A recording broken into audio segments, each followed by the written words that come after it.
শোন, তোর জীবনে যে কষ্ট আসে ওরা তোর শত্রু না, ওরাই তোকে আগুন বানাতে এসেছে। মানুষ তোর দুঃখ দেখে হাসবে, হাসুক, একদিন তুই যখন উঠবি ওদের মুখ বন্ধ হয়ে যাবে। তুই ক্লান্ত, স্বাভাবিক, কিন্তু থেমে গেলে শেষ। চলতে থাকলে শক্তি নিজেরাই তৈরি হয়।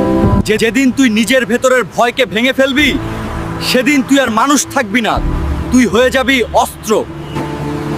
তোর কষ্ট, তোর একাকিত্ব, ওগুলো তোর দুর্বলতা না, ওগুলাই তোর জ্বালানি। যত ব্যথা তত পাওয়ার। যে মানুষ রাতের অন্ধকারে কাঁদে, সকালে উঠে সেই মানুষটাই দুনিয়াকে হারায়। দুনিয়া তোর ওপর বিশ্বাস করবে না, তাতে কি?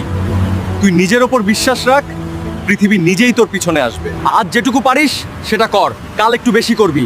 এভাবেই একদিন তোকে কেউ থামাতে পারবে না, কারণ তুই আগুন, আর আগুনকে কেউ আটকাতে পারে না।